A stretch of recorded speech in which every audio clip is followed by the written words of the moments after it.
Right, it's Monday morning, on my way to the office. It's an absolutely stunning day today here in Cape Town.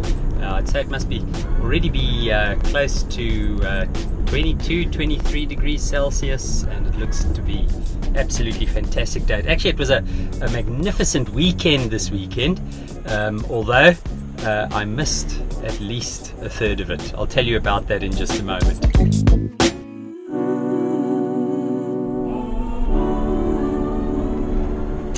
Yeah, so as I mentioned, it was an absolutely stunning weekend. I went out for a cycle with some friends. We are training for the Trans-Baviaans, which is a 240-kilometer mountain bike race, and went out on Saturday morning and did a 50-kilometer ride. It was absolutely fantastic. The weather was great and the cycling was great, and on Saturday I came home, spent some time with the family, and then on Sunday morning at around 2 a.m. I woke up and realized, oh my goodness, my body is at war with me. I picked up a tummy bug. It's been going around the office, and I tried my best to avoid it, washing my hands, not shaking hands with anyone, sometimes even being a little bit unkind and not sitting next to sick people. Just terrible, but goodness, from about 2 a.m. on Sunday morning, I realized that the tummy bug had caught me, and so I ended up spending most of yesterday in bed,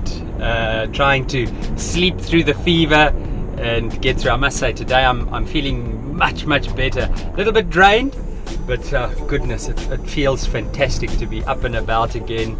The fever is broken, and I'm feeling great, so looking forward to a great day.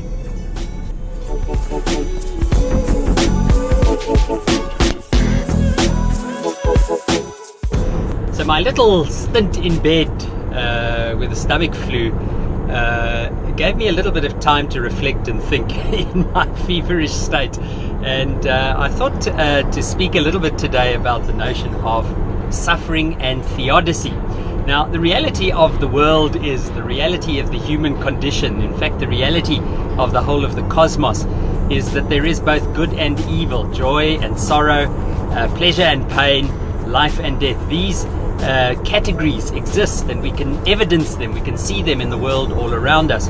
And there's a certain kind of theology which has become quite popular in certain sectors that denies the presence of evil or suffering, or at least that says that suffering is not a category that God has any part to do with, particularly the prosperity teachings that teach that God wants you to be healthy and happy and wealthy. A friend of mine, Peter Story, often says when he looks at the kind of Jesus which is portrayed in those kinds of teachings, he's a combination of a personal therapist and a stockbroker. And of course, that is not the kind of Jesus that we encounter in the Gospel, certainly, and it's not the kind of God that we encounter in the Bible. Walter Brueggemann wrote a beautiful book on the Psalms, in which he emphasized the necessity of recapturing the notion of lament, the fact that suffering and struggle is a real part of life, and that as Christian persons of faith, it doesn't mean that God is absent or God is not involved when there is struggling. Now, this whole field in theology is a field known as theodicy. And the notion of theodicy asks the question, how is it possible that an all-powerful, all-loving God allows suffering to take place in creation amongst humanity? So think about this for a moment.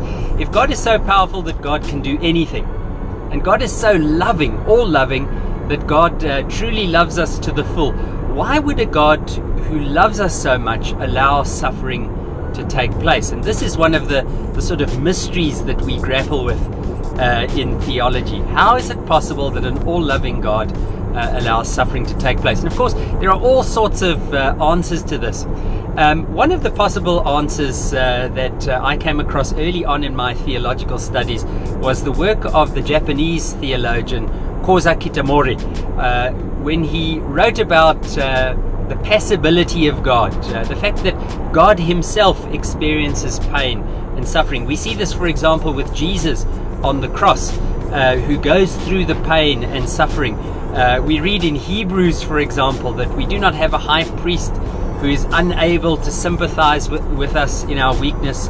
Rather, we have one who has suffered just in every way as we have, yet was without sin. And there's something about this, the recognition that God understands what it is to experience pain, the reality of the limitation of life, the finitude of human life, and the suffering that comes with it.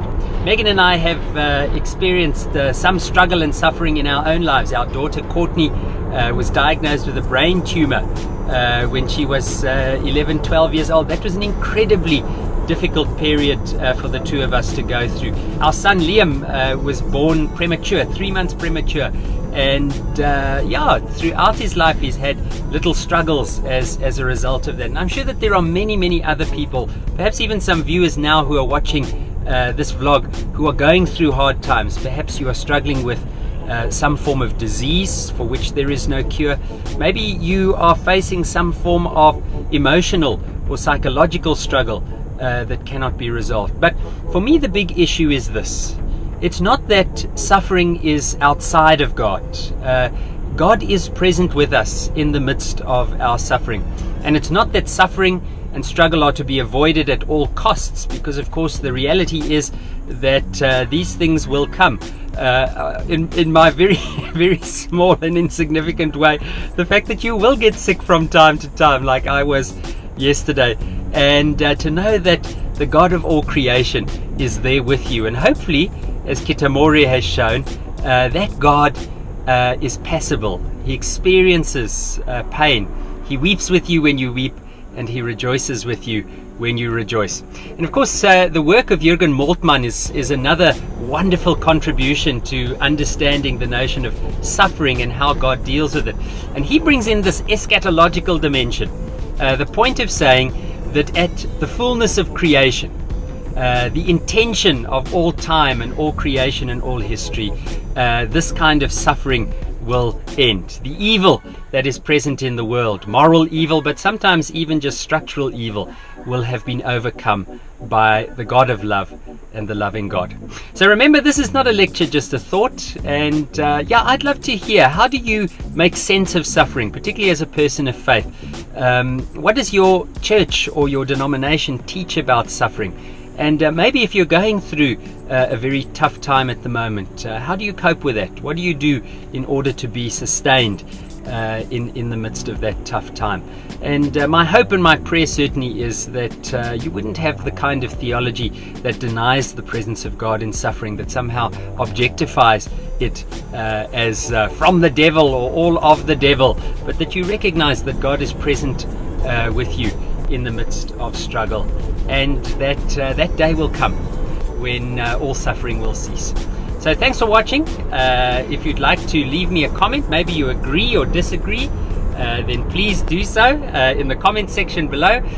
You can catch up with me on social media at Digital Dion on Twitter and Instagram, or on my website dionforster.com. It's always great to hear from listeners, and if you know of other things that I should be reading and thinking about, I'd love to hear about them. So thanks for watching the vlog. Please like it if you found it useful. Please subscribe, share it wherever you want to, and I hope to catch up with you again soon.